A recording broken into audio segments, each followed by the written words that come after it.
আস্তে করে মায়ের পেট থেকে নিয়ে এসেছি পৃথিবীর বুকে। পৃথিবীতে যখন আসলে তখন তোমার অবস্থাটা কি ছিল?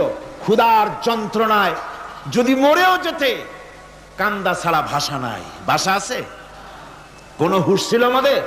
কোনো জ্ঞান ছিল?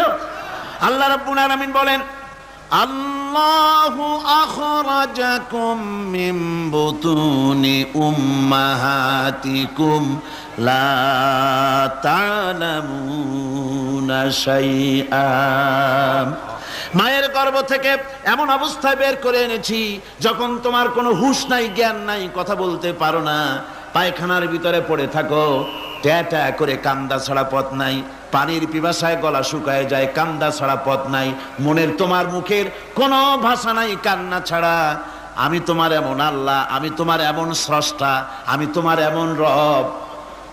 তোমার ভাষা নাই বলে মায়ের কলিজার ভেতরে আমি তোমার প্রতি এক দুর্বিনীত মহব্বত পয়দা করে দিয়েছি। তোমার কান্না তোমার মায়ের বুকের মধ্যে শেল বিঁধে যায়। তুমি যখন কাঁদো, কান্নার আওয়াজ যখন মায়ের কানে চলে যায়, হাজারো কাজ ফেলে মা দৌড়াইয়া বাচ্চারে কোলে নেয়।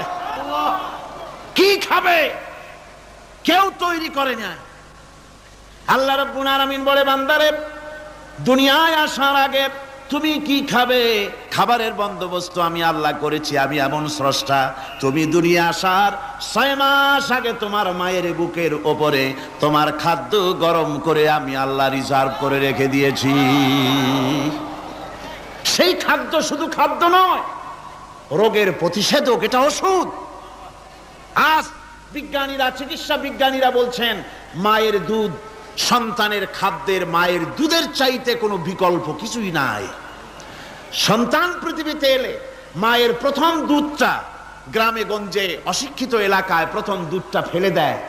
এটাকে মনে করে এটা খারাপ, এটা খাওয়াতে নাই, তাহলে ধনুষ্টঙ্কার হবে, হাবিজাবি কথা বলে। আল্লাহ দুধ বানাইছে বাচ্চার ধনুষ্টঙ্কার হওয়ার জন্যে।